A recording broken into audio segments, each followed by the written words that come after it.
Olá, você que está se preparando para o exame da OAB, eu sou o professor Rafael Barreto, estou aqui para fazermos uma revisão da mais importante disciplina do exame, que é justamente a disciplina que aborda o Estatuto da Advocacia, o Código de Ética e o Regulamento Geral. Me permita sugerir que nessa nossa revisão você se preocupe tão somente em escutar aquelas informações que estaremos trazendo, em verdadeiramente estar revisando o conteúdo da matéria que já foi estudada durante as aulas que ministramos nos cursos regulares aí que nós participamos. Não se preocupem durante essa aula em fazendo anotações, registrando. Estamos aqui tão somente para revisar o conteúdo, trazendo aquilo que provavelmente vai estar na sua prova. E o bacana é que você pode assistir essa nossa revisão diversas vezes até o dia decisivo, que é o domingo da prova.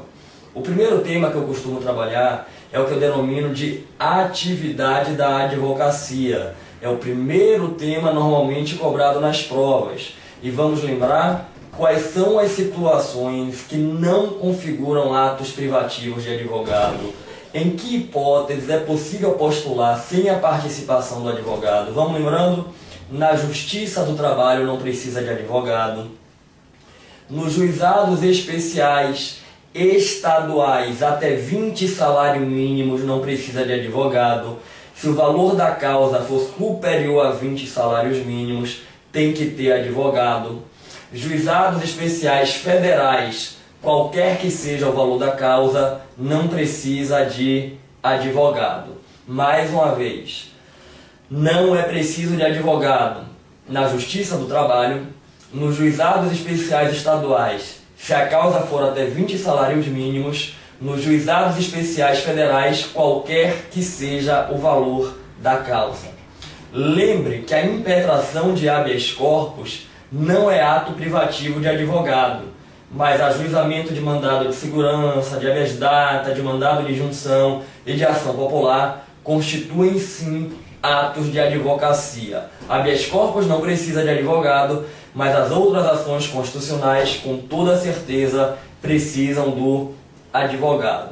Se recorde que as atividades de assessoria, consultoria e direção jurídica são também atividades privativas de advogado.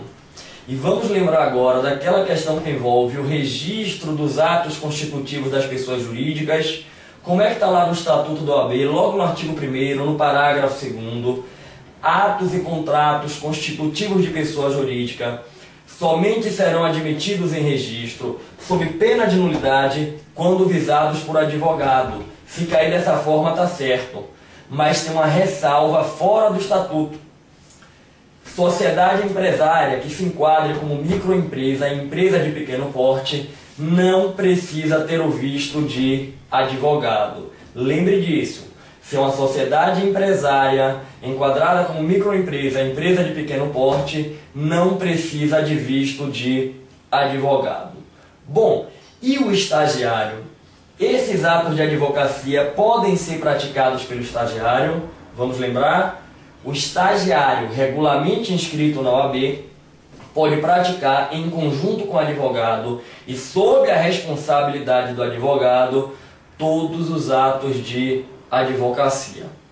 Isoladamente, quer dizer, sem estar conjunto com o advogado, mas sob a responsabilidade do advogado, o que é que o estagiário pode fazer? Vamos lembrar, ele pode fazer carga de processo, obter certidões e petições de juntado. Para atos extrajudiciais, o estagiário pode praticar qualquer ato, desde que autorizado ou subestabelecido pelo advogado. Se recorde que a atividade da advocacia é indispensável à administração da justiça. O advogado é indispensável à administração da justiça e no seu ministério privado ele presta um serviço público e exerce uma função social. A advocacia no território brasileiro é privativa dos inscritos na Ordem dos Advogados do Brasil. Quem não está inscrito na OAB não pode exercer a advocacia no território nacional. E se lembre que exercem a advocacia Além dos advogados a título privado, os advogados da União, os procuradores da Fazenda, os defensores públicos, os procuradores dos estados, dos municípios, do Distrito Federal e também das entidades da administração indireta e fundacional. Eles estão obrigados a se inscrever na OAB, são elegíveis para qualquer órgão da OAB e se submetem ao regime próprio da carreira deles, mas também ao regime da Lei 8906 de 94, quer dizer, do Estatuto da OAB. Lembrem, advogados da União, procuradores da Fazenda, defensores públicos, procuradores do Estado, dos municípios, do Distrito Federal e das entidades da administração indireta e fundacional exercem a advocacia, se submetem ao regime próprio da carreira e ao regime do Estatuto da OAB, precisam estar inscritos na OAB e são elegíveis para qualquer órgão na OAB.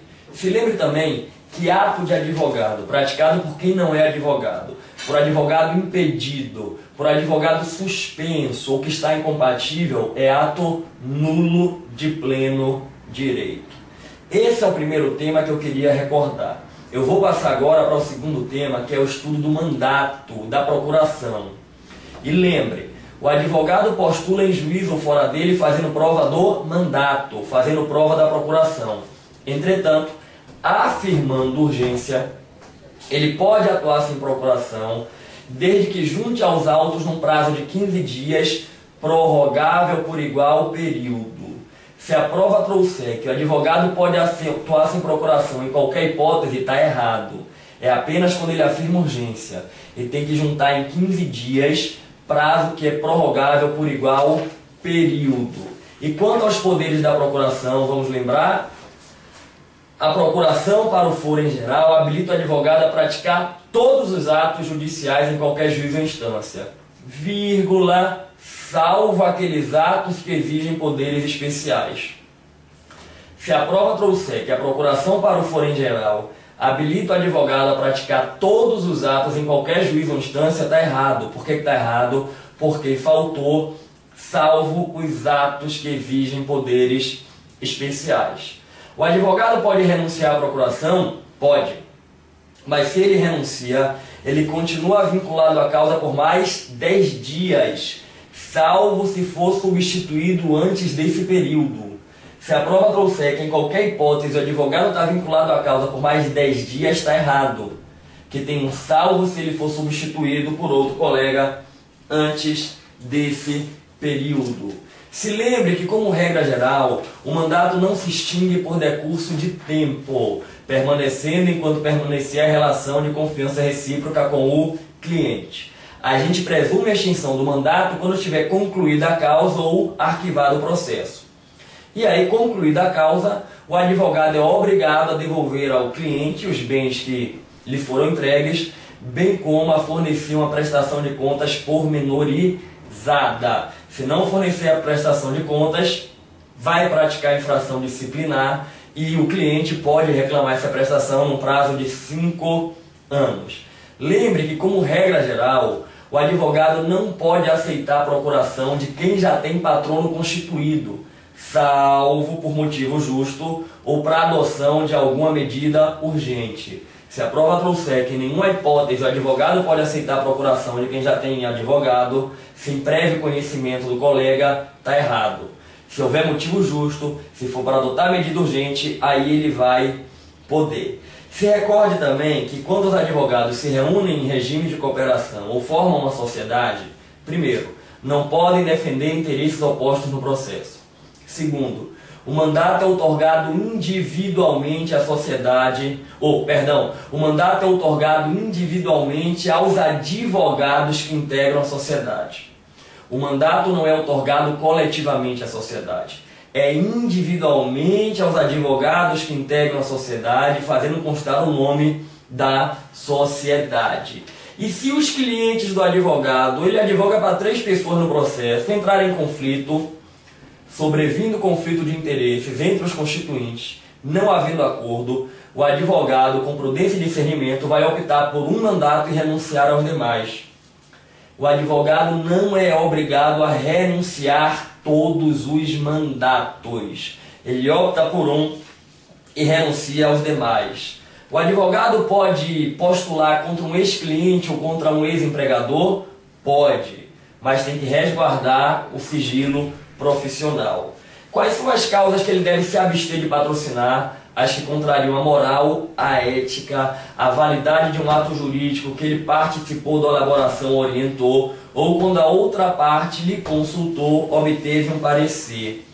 E a advocacia criminal? O advogado foi procurado para ser constituído num processo criminal. É direito e dever do advogado a defesa criminal, sem considerar a sua própria opinião sobre a culpabilidade do seu constituinte, do acusado, ok? Lembre também que o advogado não é obrigado a aceitar a imposição do cliente para haver um outro advogado atuando com ele no processo. O advogado tem total independência na condução da sua atividade profissional.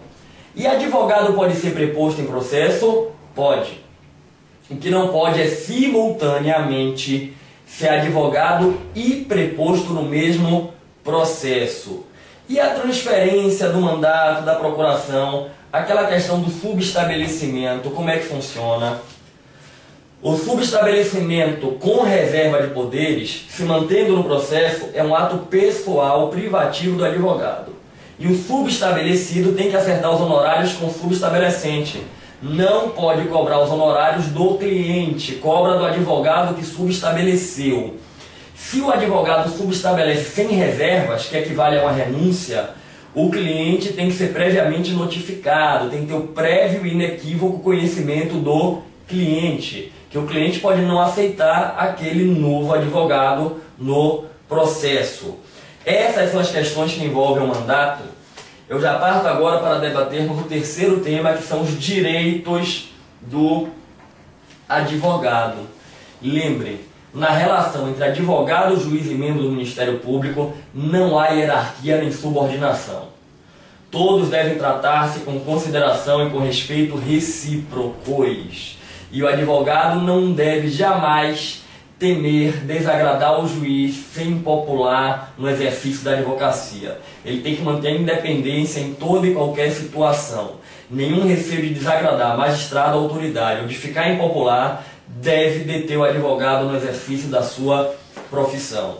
Os serventuários, servidores e demais autoridades devem dispensar ao advogado tratamento compatível com a dignidade da advocacia. Bom, vamos partir agora, dentro do estudo dos direitos, para trabalhar com o artigo 7º. O artigo 7º traz aquela relação de direitos do advogado e se lembre, no dia da prova, você vai mais uma vez enxergar ali o texto do artigo 7º. Lembrando, exercer livremente a profissão em todo o território nacional. Não é apenas naquele local onde ele está inscrito como advogado, é em todo o território nacional. Inviolabilidade do escritório de advocacia e dos bens que a ele pertencem. Mas se houver indícios da prática de crime, de materialidade, de autoria do delito por parte do advogado, o juiz pode determinar, em decisão fundamentada, a busca e apreensão mediante um mandato específico que tem que ser cumprido na presença de representante da OAB. E em tal hipótese, não pode recair a busca sobre bens do cliente. Mas, se o cliente está sendo investigado como coautor ou partícipe, aí pode tranquilamente recair sobre bens do cliente. E a expressão a ser cumprido na presença de representante da OAB é interpretada como: se a OAB não indicar um representante, a diligência pode ser cumprida. O que tem que ser feito é comunicado à OAB. Direito de comunicação pessoal com seus clientes que se acham presos, detidos em estabelecimentos civis e militares. A comunicação é pessoal e reservada, mesmo que o advogado esteja sem procuração, e ainda que digam que o cliente está incomunicável. Comunicação pessoal e reservada, mesmo sem procuração, e ainda que o cliente esteja considerado incomunicável. E o direito que envolve a prisão em flagrante, qual é? Qual é a garantia que se tem? Advogado pode ser preso? Pode. Decretou-se a prisão em flagrante do advogado. Primeira pergunta: foi no exercício da advocacia ou fora dele? Se foi no exercício da advocacia, primeiro, só pode prender se o crime é inafiançável. Segundo, tem que ter a presença de um representante da OAB para a lavratura do auto sob pena de nulidade. De novo, foi em flagrante, está no exercício da advocacia, só cabe ser inafiançável e tem que ter a presença de um representante da OAB para lavrar o auto sob pena de nulidade. Não foi no exercício da advocacia, apenas comunica-se à OAB. Apenas comunica-se à OAB. E o advogado vai ser recolhido preso em que local? Bom, antes do trânsito em julgado, sala de estado maior e na falta prisão domiciliar. Fique atento, se a prova trouxer que é direito do advogado não ser recolhido preso, senão em sala de estado maior ou em prisão domiciliar, está errado, porque faltou antes do trânsito em julgado. Esta garantia é apenas antes do trânsito em julgado. E o direito de ingressar livremente abrange o quê? O advogado ingressa livremente nas salas de sessão dos tribunais, mesmo além das áreas separadas para os desembargadores. Ingressa livremente em toda e qualquer serventia judicial e também nas delegacias e presídios. E nas delegacias e presídios, mesmo que esteja fora do expediente e que o titular ali não se encontre. O advogado pode ter acesso a uma delegacia 2 horas da madrugada, ainda que o titular da delegacia lá não esteja, pode. Nas delegacias e presídios, mesmo fora do horário do expediente, independente da presença do titular. É também direito do advogado se dirigir diretamente aos magistrados, independente de hora previamente marcada. Independente de horário marcado, o advogado vai estar diretamente com o magistrado, respeitando tão somente a ordem de chegada. É direito do advogado se dirigir diretamente ao juiz, independente de hora marcada ou de qualquer condição, respeitando apenas a ordem de chegada. Se recorde ainda que o advogado tem como regra geral o direito de examinar os autos de qualquer processo, findos ou em andamento, mesmo sem procuração, salvo se o processo estiver tramitando sob segredo de justiça, se estiver sujeito a sigilo, e aí vai poder obter cópias e fazer anotações. Advogado pode ter acesso aos autos de qualquer processo que não tramite em segredo de justiça. Se tramitar em segredo de justiça, só o advogado do caso, aquele que está munido de mandato de procuração. O advogado sem procuração tem acesso aos autos de todo o processo que não tramita em segredo de justiça. E aí pode obter cópias e pode fazer as suas anotações. E em relação aos inquéritos policiais, qual é o direito que o advogado tem? Tem direito de examinar, ainda que sem a procuração, os autos de flagrante e de inquérito, mesmo que estejam conclusos à autoridade policial. E esse direito de acesso aos autos do flagrante e do inquérito, vamos lembrar o que é que o Supremo tem entendimento, súmula vinculante, se restringe aos elementos que estão documentados e que dizem respeito à defesa do constituinte do advogado. Ele não vai ter acesso amplo aos documentos totais do inquérito que dizem respeito a qualquer pessoa. Acesso aos documentos que interessam a defesa do seu constituinte. Se recorde também que, de uma maneira geral, o advogado pode ter vista e fazer carga de todo e qualquer processo. Mas isso não se aplica quando o juiz proibir a saída do processo do cartório por entender que tem documentos importantes, quando o advogado já tiver feito carga e não tiver devolvido os autos no prazo legal, e só tiver devolvido depois de uma determinação de busca, não é? Depois de ter sido intimado a devolver, ok? Prosseguindo aqui, se lembre que é também direito do advogado ser desagravado. Quais as questões que envolvem o chamado desagravo? Primeiro, só cabe o desagravo se a ofensa foi a exercício da advocacia. Não foi uma ofensa pessoal à pessoa do advogado. Uma crítica pessoal, uma crítica doutrinária, não. É uma ofensa em razão do exercício da advocacia. Ao advogado em exercício ou a alguém que exerce um cargo no OAB em função do cargo. E justamente pelo fato de ser uma ofensa à advocacia, não depende da anuência do ofendido, independe da concordância do advogado ofendido. Quem promove o desagravo, como regra geral, o Conselho Seccional. Mas se a ofensa atingiu o conselheiro federal, presidente do Conselho Seccional, ou se ganha uma repercussão nacional, aí a questão do desagravo é promovida pelo Conselho Federal da OAB. É o Conselho Federal quem promove o desagravo. Vamos lembrar? Desagravo tem que ser ofensa em razão da advocacia ou no exercício de cargo de advocacia. Se for uma questão pessoal, política, literária, científica, doutrinária, não cabe. Não depende da concordância do ofendido. Quem é que promove? Como regra geral, o Conselho Seccional. Se atingiu o conselheiro federal, presidente de Conselho Seccional ou ainda ganhou projeção nacional, aí é o Conselho Federal. Lembre só mais um pontinho. Se a ofensa se der no âmbito de uma subseção da OAB, pode o ofendido pedir que o desagravo seja feito no âmbito da subseção. E aí o Conselho Seccional encaminha um representante para promover o desagravo no âmbito da subseção.